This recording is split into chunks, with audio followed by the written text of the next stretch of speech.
नमस्कार, वंदे मातरम।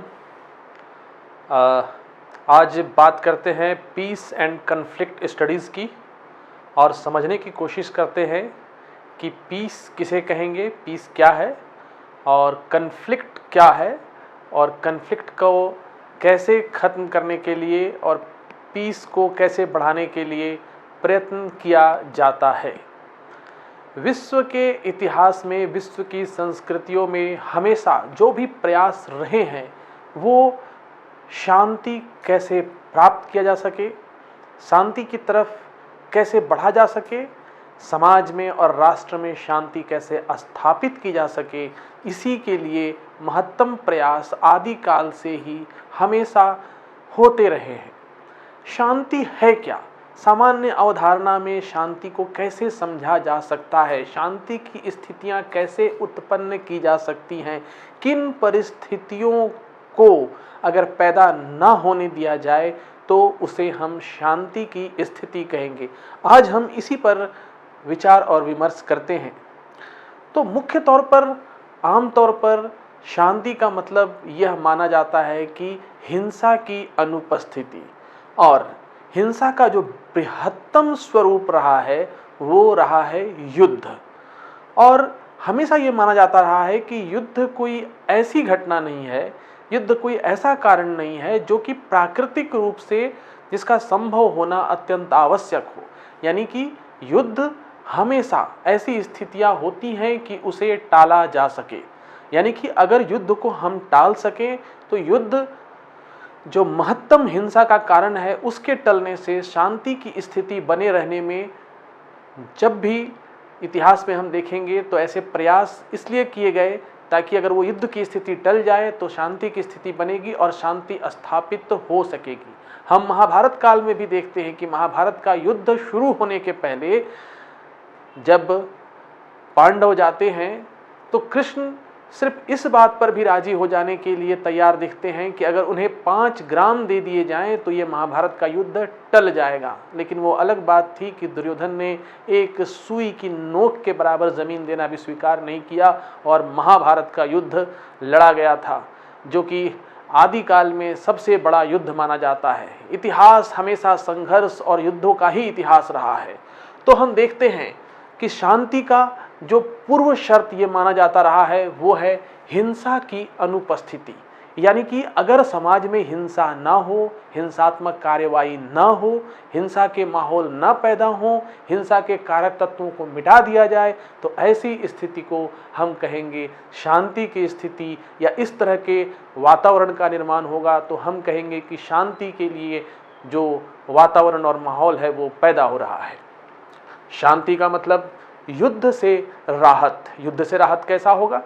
अगर समस्याएं जो हैं उनका हल बिना युद्ध के निकाला जा सके, समस्याएं जो हैं उनको उन स्तर पर बढ़ने से रोका जा सके जहां जाकर युद्ध अवश्यंभावी हो जाता है, तो ऐसी स्थितियों में भी देश काल विश्व में शांति की स्थिति बनी रहेगी।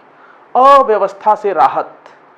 जब समाज में, राज्य में, राष्ट्र में अव्यवस्थाएं होती हैं तो अव्यवस्थाएं अशांति और अहिंसा को प्रेरित करती हैं। समुदाय, वर्ग ये अव्यवस्था के प्रति अपना हक के लिए, अपने विशेष जो उनकी ज़रूरत होती है या उनके जो डिमांड होते हैं उसके लिए हमेशा आप देखेंगे कि हिंसा का रास्ता अपनाना सरल लगता है ताकि अपनी मांग मनवाई जा सके। अव्यवस्था रहने के कारण ऐसे तत्वों को समाज में उदय भी इनका आसानी से हो जाता है, जैसे कि समाज में अव्यवस्था और हिंसा की स्थितियां पैदा हो जाती हैं। व्यवस्थित क्रम हो इसीलिए संविधान से देश चलता है, व्यवस्थित क्रम हो इसीलिए हमेशा समाज में नियम कानून के पालन की बात की जाती है। व्यवस्थित क्रम हो इसलिए लोकतंत्र को ही सबसे अच्छा तंत्र आज के समय में माना जाता है, ताकि यह समाज में हिंसा को पैदा नहीं होने देगा, शांति की स्थिति बनी रहेगी। भय से मुक्ति। भय भी हिंसा आप सामान्य जानवरों में भी देखेंगे, आप सामान्य पशु पक्षियों में भी देखेंगे कि उसे भय के कारण उसे हिंसा करने के लिए बाध्य होना पड़ता है।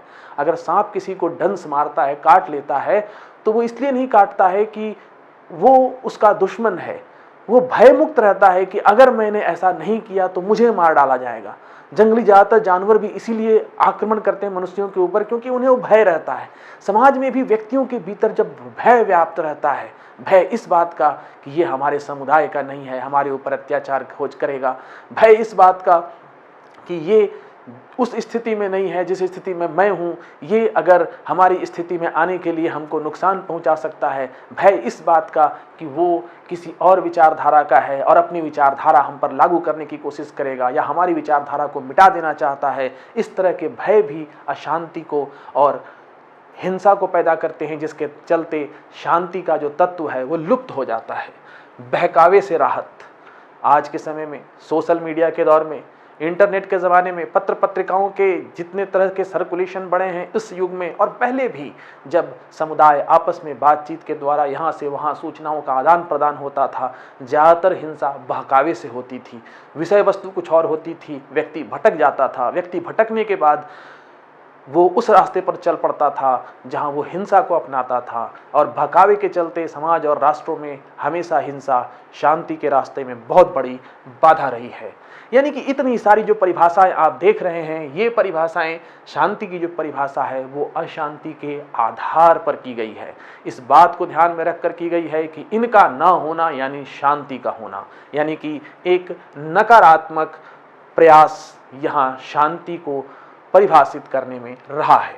हिंसा के प्रयोग के बिना संघर्ष का समाधान अगर हो, यानी कि संघर्ष के समाधान में हिंसा का प्रयोग ना किया जाए, तो व्यवस्था जो होगी वो शांतिपूर्ण होगी, क्योंकि युद्ध कोई प्राकृतिक घटना नहीं है। ऐसा नहीं है कि युद्ध अविसंभावी है, बारिश एक प्राकृतिक घटना है, आंधी चलेगी वो रोक नहीं सकते, चलेगी ही चलेगी, जल का वाष्पीकरण होगा ही होगा। ये कोई प्राकृतिक घटना नहीं है कि सूरज और चांद की तरह कि सूरज को दिन में निकलना ही है, चांद को रात्रि में निकलना ही है। इसे हम बच सकते हैं, इसका परिहार हो सकता है, और अगर बिना संघर्ष के इसका परिहार हो तो वो शांति को स्थापित करता है। बात करेंगे अलग अलग देश काल में परंपराओं की। धर्म, जिसका मूल तत्व आध्यात्मिक चेतना होती है, जो व्यक्ति के विकास स्तर को ऊंचा उठाना चाहता है, ये भी शांति के लिए प्रयत्नशील रहता है। विश्व के किसी भी धर्म ग्रंथ को खोलेंगे तो उसमें शांति का तत्व, शांति की बातें, शांति से संबंधित उपाय करना हमेशा से रहा है, और उसी सिद्धांतों के बल पर आध्यात्मिक चेतना प्राप्त की जा सकती है, ऐसा भी माना जाता रहा है। चाहे बौद्ध धर्म की परंपरा हो, जहाँ अहिंसा, शांति यह मूल मंत्र है, उसी के लिए कैसे उपाय करे जाए, उसके लिए जीवन कैसे जिया जाए, उसके लिए अपने जीवन की पद्धति को कैसे किया जाए, इन सब का ही तत्व और इन सब का ही सम्मिश्रण उसमें पाया जाता है। अगर हम ईसाई धर्म की बात करें तो ईसाई समाज में भी प्रेम से रहने पर बल दिया जाता है।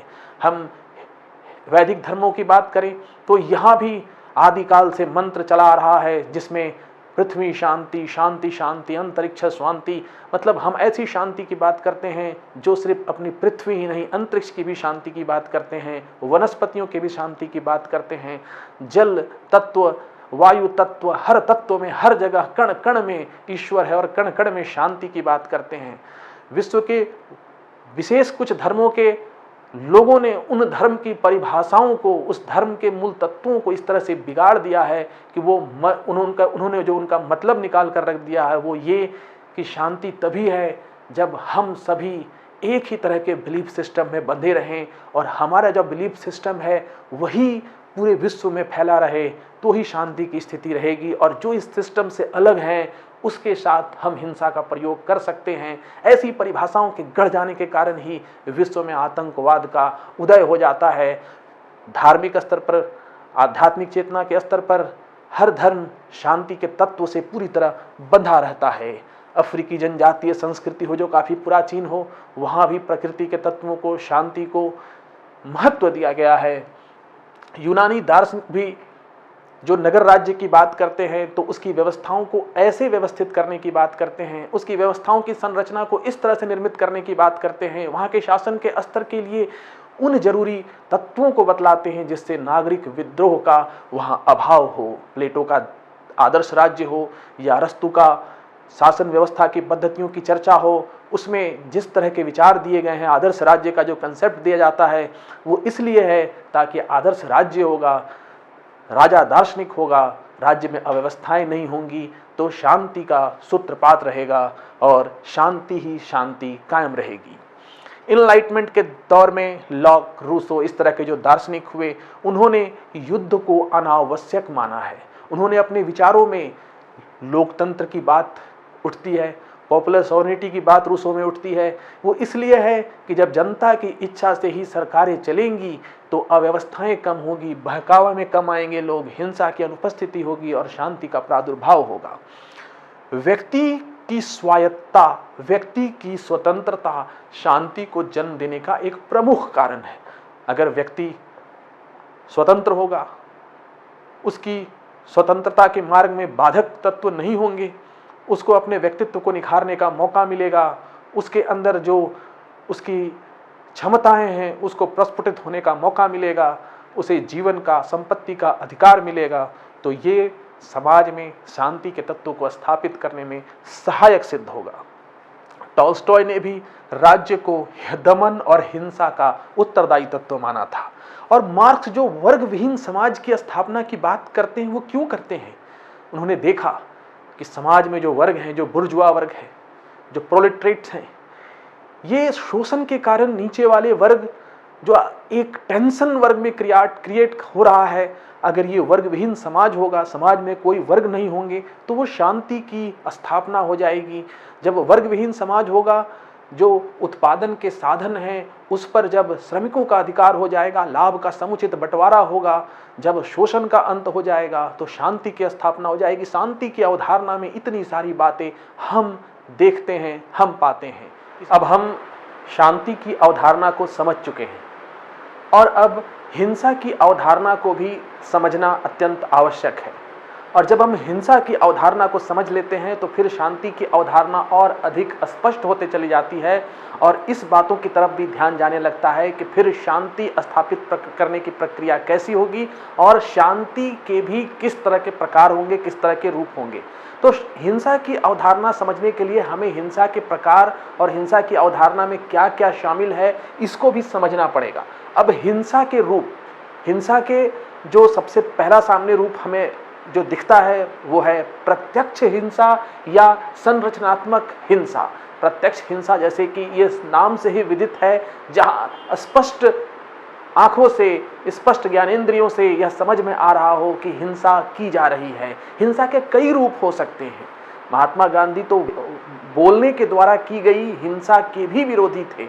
जो भी बुद्ध और महामानव रहे हैं, महावीर, इन लोगों ने तो ऐसी हिंसा का भी विरोध किया है जहां विचारों के द्वारा किसी के अहित को समझा जाता है। लेकिन प्रत्यक्ष हिंसा में सिर्फ इतनी ही बात समाहित है कि जो हिंसा हो रही है, किसी को मारा जा रहा है, किसी को पीटा जा रहा है, किसी के शरीर को कोई नुकसान या दर्द पहुंचाया जा रहा है, डकैती यानी कि किसी के सामान को, किसी की संपत्ति को बलपूर्वक लूटना, इस तरह की हिंसाओं को हम प्रत्यक्ष और संरचनात्मक हिंसा के रूप में देखते हैं, जहां नरसंहार प्रत्यक्ष हिंसा का रूप है।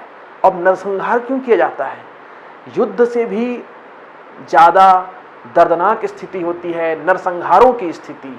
अलग अलग काल में, अलग अलग देश में ऐसे ऐसे शासक हुए हैं जिन्होंने बड़े जघन्य नरसंहार को अंजाम दिया है।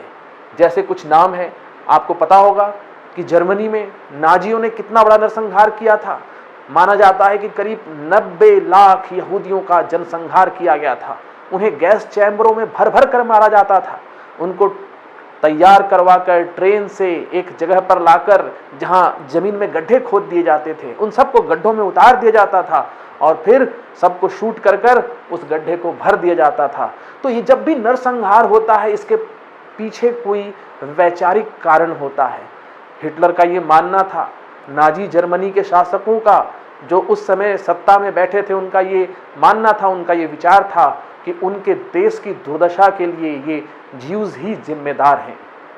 उनको लगता था कि प्रथम विश्व युद्ध में उनके साथ जो अपमानजनक व्यवहार हुआ है उसके लिए सारा दारोमदार उन्हीं पर आता है और अपने समाज की, अपने देश की गिरती हुई स्थिति के लिए वो उनको जिस तरह से दोषी मान रहे थे, उनके खात्मे का जो उनके अंदर जुनून चढ़ गया था, नरसंहार जैसी इतनी जघन्य हिंसा को जो अंजाम दे रहे थे, ये इतिहास में काफ़ी काला अध्याय है। इसी तरह से पोल पोट जो कंबोडिया के थे, जहां उन्होंने कम्युनिस्ट विचारधारा को लागू करने के लिए किस तरह से कितना जनसंहार किया, किस तरह से वहां आज भी इतनी दर्दनाक तस्वीरें सामने आती हैं जब कभी कहीं खुदाई से ढेर सारे नरकंकाल निकलकर सामने आते हैं। उगांडा में ईदी अमीन ने भी इसी तरह से करीब ऑफिशियल डेटा के हिसाब से 80,000 और अनऑफिशियली कहा जाता है कि 3 लाख तक लोगों का जनसंहार किया, अपने सभी विरोधियों का, चाहे वो पत्रकार वर्ग थे, चाहे वो अफसर वर्ग थे, चाहे वो अपोजिशन पार्टी के लोग थे, हर तरह के हर वर्गों के लोगों का उन्होंने अपने विरोधियों का नरसंहार किया था। नरसंहार हिंसा का सबसे जघन्य विभत्स रूप है। सुनने में आता है कि इतिहास काल में जब तैमूर लंग भारत आया था तो उसने इतनी हिंसा फैलाई थी कि छोटे छोटे बच्चों को आसमान में उछालकर और तलवार की नोक पर या भाले की नोक पर उसे गिराना, ये उसका एक शौक सा था। मतलब वो उसका कहना था कि हम इतनी विभीषिका, इतने जघन्य कार्य को करना चाहते हैं कि इतिहास में याद रखा जाए कि इन रास्तों से कभी तैमूर लंग गुजरा था। तो ऐसे ही हिंसा को हम इतिहास में कालक्रम में हमेशा पाते हैं। तो इस तरह की हिंसा जो है, ये जो प्रत्यक्ष हिंसा का ये स्वरूप है। और जब हम हिंसा के इन रूपों को समझते हैं तो हिंसा का एक और रूप सामने आता है जिसको कहते हैं संरचनात्मक हिंसा। यानी कि हम जिस समाज में हैं, हम जिस देश में हैं, हम जिस व्यवस्था में हैं, वहाँ की संरचना में ऐसी जो कमियां हैं, वहाँ की संरचना में ऐसी जो खामियां हैं, वहाँ की संरचना में हम उन विशेष अच्छे चीज़ों को हम बढ़ा नहीं पाए हैं, जिसके चलते होता क्या है कि समाज में हिंसा के कारण बने रह जाते हैं। समाज में ऐसी पॉसिबिलिटीज़ बनी रह जाती हैं। समाज में कुछ लोगों का दमन, कुछ लोगों का शोषण, कुछ लोगों के साथ बर्बरतापूर्ण जो व्यवहार है उसकी संभावना जो बनी रह जाती है, ये कभी भी बड़े हिंसा का रूप ले सकती है। और छोटे स्तर पर ऐसी हिंसाएं तो हमेशा होती ही रहती हैं। तो इसमें हम क्या देखते हैं कि असमानतावादी, भेदभावपूर्ण व्यवहार। अब ये भेदभावपूर्ण व्यवहार जो है ये कई स्तर पर होता है। जैसे हमने देखा कि कार्ल मार्क्स वर्ग संघर्ष की जो बात करता है, उसके पीछे का मुख्य कारण ही असमानतावादी था। यानी कि एक वर्ग जो कि कल जो संपत्ति है, जो उन पर अधिकार रखता है, जो उद्योग जो है, जो औद्योगिक संस्थान है, उन पर अपना अधिकार रखता है, वो बुर्जुआ वर्ग है। एक वर्ग है जो वहाँ श्रमिक है, जिसका शोषण किया जाता है। इस तरह से वर्ग की असमानता है।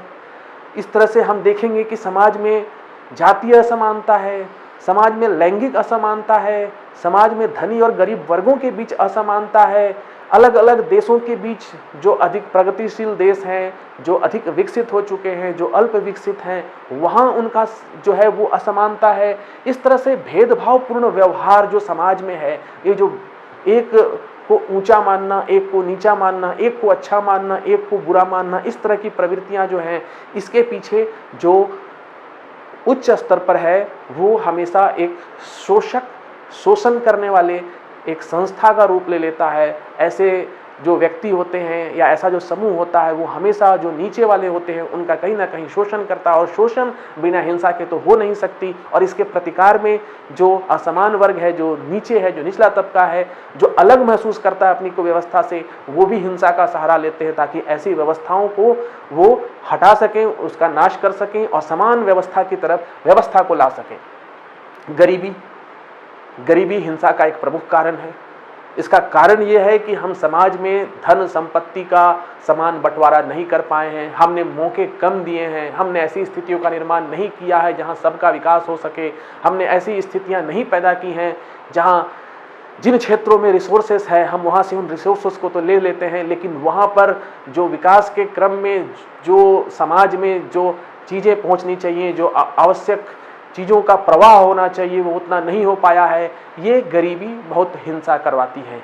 आप देखेंगे कि गरीबों को आसानी से बरगलाया जा सकता है, बहकाया जा सकता है, कम पढ़े लिखे लोगों को आसानी से भटकाया जा सकता है। हिंसक गतिविधियों में ऐसे लोगों के शामिल होने की संभावना, और ये वही लोग करते हैं जो शोषक वर्ग होते हैं। भूख के लिए चोरी भी की जाती है, भूख के लिए डकैती भी की जाती है, भूख के लिए गला भी काटा जाता है। भूखा व्यक्ति वो हिंसा करेगा क्योंकि उसे अपनी भूख मिटानी है।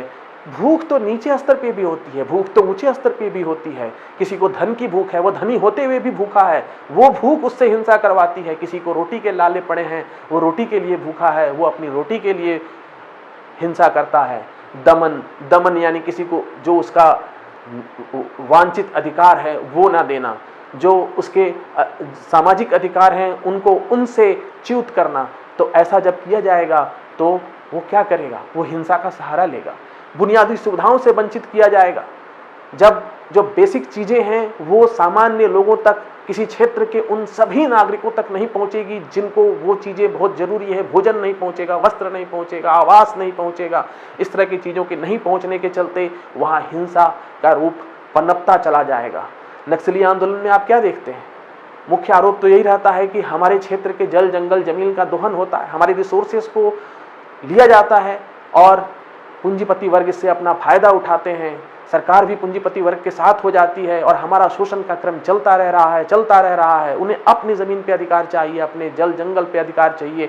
तो बुनियादी सुविधाओं से अगर वंचित होंगे तो ये हिंसा का कारण बन जाता है। मानवाधिकार की अवहेलना, मानवाधिकार में अत्यंत एक लंबा प्रकरण है, बहुत सारी बातें हैं। जीवन जीने की स्वतंत्रता है, व्यक्ति की अपनी स्वतंत्रताएं हैं, व्यक्ति के कई सारे अधिकार हैं। उन अधिकारों पर अगर आघात होता है तो हिंसा की संभावनाएं बन जाती हैं। उन अधिकारों को कम करने की कोशिश हिंसा का प्रमुख कारण बन जाता है। बालिकाओं में शिक्षा का अभाव, आपने यौन हिंसा का नाम सुना होगा, आपने घरेलू हिंसा का नाम सुना होगा। तो जब तक आप समाज के एक वर्ग को शिक्षा से वंचित रखेंगे, समाज के एक वर्ग को लैंगिक असमानता के ढांचे में चलकर उसे बुनियादी जो उनकी ज़रूरतें हैं उनसे आप उनको दूर रखेंगे, तो उनमें जब जागृति नहीं आएगी, वो भी फाइनेंशियली इंडिपेंडेंट नहीं हो पाएंगे, उनमें निर्णय लेने की क्षमता नहीं आएगी, उनको कानूनों का ज्ञान नहीं होगा, उनको भला क्या है बुरा क्या है इस बात की जानकारी नहीं होगी, तो ऐसी हिंसा में शोषण बढ़ता चला जाएगा। तो ये शोषण का एक प्रमुख जरिया बन जाता है, हिंसा का एक प्रमुख जरिया बन जाता है। यौन शोषण, यौन हिंसा, घरेलू हिंसा की घटनाएं बढ़ती जाती हैं। इसलिए ये संरचनात्मक एक कमी है कि अगर ये शिक्षा नहीं है तो इस तरह की हिंसा बढ़ती जाती है। प्रोटीन की कमी स्वास्थ्य संबंधी, इसका संबंध थोड़ा दार्शनिक तरीके का है। हिंसा आप कैसे मारेंगे? आप कभी कभी डायरेक्ट हिंसा नहीं होती है। अगर व्यक्ति का स्वास्थ्य उन्नत नहीं हो रहा है, आने वाले कल के जो पैदा होने वाले बच्चे हैं उनकी माओं को भोजन में कुपोषण है, आहार समुचित नहीं दिया जा रहा है, तो कितने बच्चे तो पैदा होते ही मर जाते हैं। इन्फेंट मोर्टेलिटी रेट आपने देखा होगा। उसके अलावा जिनको स्वास्थ्य संबंधी बचपन से ही पोषण की जरूरत की खुराकें नहीं मिलेंगी, वो बहुत जल्दी अपने शरीर को, जो उसका शरीर है वो बाधाओं से, अपने रोग जो से लड़ने की जो क्षमता होगी वो अत्यंत कम होगी। तो ये क्या कर रहे हैं? अगर हम अगर समाज में सही तरह के भोजन, सही तरह के पोषण संबंधी, जरूरत संबंधी चीजों को नहीं पहुंचा रहे हैं, स्वास्थ्य संबंधी लोगों का ध्यान नहीं रखा जा रहा है, तो कहीं ना कहीं हिंसा तो हो रही है। ऐसे लोगों के जीवन के साथ खिलवाड़ तो हो रहा है। प्रत्यक्ष हिंसा, इसका मतलब यह आवश्यक नहीं कि जीवन व्यतीत करने की दशाएं संतोषजनक हैं। मतलब कोई हिंसा नहीं हो रही है, कोई किसी को नहीं मार रहा है, ना कोई मार हो रहा है, ना कोई काट हो रहा है, ना कोई किसी के सीने में खंजर भोंक रहा है, न डकैती हो रही है, तो इसका क्या मतलब थोड़ी है कि जीवन व्यतीत करने की दशाएं संतोषजनक है। समाज में जब बुनियादी सुविधाएं ना हो, स्वास्थ्य संबंधी सुविधाएं ना हो, बालिकाओं में शिक्षा का अभाव हो, तो इसका मतलब है कि अभी भी संरचनात्मक स्तर पर हिंसा कहीं ना कहीं वर्तमान है। अब शांति को दो स्तर में बांट दिया गया। एक तो नकारात्मक शांति, मतलब शांति हमें स्थापित करनी है, लेकिन उसके लिए जो रास्ता अपनाया गया वो ऐसा है जिसमें नकारात्मक, यानी ये नहीं तो शांति, ये ना होगा तो शांति, इसके होने को हमने रोक दिया तो हम उसको मानते हैं शांति। तो नकारात्मक शांति में क्या है कि अगर युद्ध होने लगा तो युद्ध को कम करने के लिए, या युद्ध ना होने देने के लिए, या युद्ध की परिस्थितियों को कम करने के लिए संधि वार्ता कर ली। क्या है ये? निकट भविष्य, कम समय के लिए एक अरेंजमेंट है कि हमको लगता है कि ये हिंसा जो है युद्ध के कारण ही है, तो अब संधि वार्ता हो गई है तो अब हिंसा नहीं होगी। दो देशों के बीच टकराव है, दो देशों के बीच किसी मुद्दे को लेकर, किसी बिंदु को लेकर, जल को लेकर, जमीन को लेकर कोई झगड़ा है, टेरिटरी का कोई इशू है, तो उन्होंने आपस में मध्यस्थता के द्वारा उस मामले को सुलझा लिया तो बहुत बड़ी हिंसा से बच गए। वॉर होने से बच गया। लग रहा है शांति है, लेकिन ये नकारात्मक शांति हो कि हमने नकार दिया, हमने एक ऐसी कोशिश की कि वार को होने से रोक दिया। मध्यस्थता, निरस्त्रीकरण, समाज में जिस तरह से देश में अलग अलग देशों में जिस तरह से शस्त्रों की होड़ लगी है, परमाणु शस्त्र अस्त्र से सुसज्जित हो चुके हैं कई सारे देश, और जो देश नहीं हुए हैं उनमें भी वो प्रयत्नशील हैं कि कैसे उनके पास भी परमाणु बम हो। मिसाइलों का तो मतलब वो तो बढ़ते ही चले जा रहे हैं हर देशों में। और जब कोल्ड वार के समय ऐसी स्थिति आई थी, जब अमेरिका और सोवियत रूस दोनों अपने हथियारों को अंधाधुंध बढ़ाने में लगे थे, तो ऐसी स्थितियां पैदा हो गई थी कि लग रहा था कि अगर इस बार युद्ध होता है तो ये तृतीय विश्व युद्ध का होगा, और ये काफी ज्यादा जनसंहार करेगा और इसमें काफी ज्यादा हिंसा होगी। ऐसे विध्वंसकारी हथियार बन चुके थे कि वो मतलब समूल नाश कर सकते थे। तो ऐसी स्थिति में निरस्त्रीकरण जो है, जिसमें इस बात पर जोर दिया गया कि सभी देश अपने घातक मारक अस्त्र शस्त्रों को धीरे धीरे कम करें, बायोलॉजिकल वेपन जैसी चीजों को तो पूरी तरह नष्ट करें, इसका प्रयोग ही ना करें। तो ये क्या है, इसके पीछे कारण क्या है कि अगर हम ऐसी हिंसाओं को रोक देंगे तो शांति के लिए जो प्रयास है वो इस तरह के होने से समाज में शांति रहेगी, क्योंकि हिंसा नहीं हो रही। हमने हिंसा को होने से पहले ही रोक दिया, निरस्त्रीकरण कर दिया, अब शांति का वातावरण है, शांति है। लेकिन ये नकारात्मक शांति है। सकारात्मक शांति कब होती है? जब हम संरचनात्मक हिंसा को हटाते हैं, संरचना में सुधार करते हैं, गरीबी, भूख, दमन, बुनियादी सुविधाएं, इन सब के लिए प्रयास करते हैं, समाज में समानता का वातावरण पैदा करते हैं, संविधान के द्वारा जो समान अधिकार हैं वो सब तक कैसे सुलभ हो इसका प्रयास करते हैं, सामाजिक, सांस्कृतिक, राजनीतिक विकास करते हैं, सबको मत देने का अधिकार हो, सब तक ये राजनीति की जो बातें हैं वो ऐसी पहुंचे कि वो अपना राजनीतिक निर्णय स्वतंत्र होकर ले सके, किसी दबाव में ना ले सके। इस तरह से वो जागरूक हो, उनमें शिक्षा हो, स्वास्थ्य का जो है प्रबंध हो उनके स्वास्थ्य का। तो इस तरह से अगर हमने संरचनात्मक स्तर पर प्रयास किए तो इस तरह से जो समाज में या विश्व में शांति की स्थापना होगी। हमने पर्यावरण को सुदृढ़ करने, पर्यावरण को शुद्ध करने, शुद्ध स्वस्थ पर्यावरण या पूरे ग्लोब के बारे में एक तरह से सोचना शुरू किया, तो उस तरह से जो निर्मित होगा विश्व, अगर जो हम ऐसे प्रयास करेंगे जहां हम यह सोचेंगे कि ऐसा विश्व का निर्माण करना है जहां पर जो शांति जो स्थापित हो वो अस्थायी हो, लंबे समय तक चले, और कहीं ना कहीं पूरे विश्व में समानता, विश्व बंधुत्व की भावना हो। तो अब आप शांति और हिंसा इन दोनों को पूरी अच्छे तरीके से समझ चुके हैं। आगे चर्चा करेंगे शांति में जो नारीवादी उपागम है शांति का उसकी, और पर्यावरणीय उपागम है शांति का उसकी। धन्यवाद।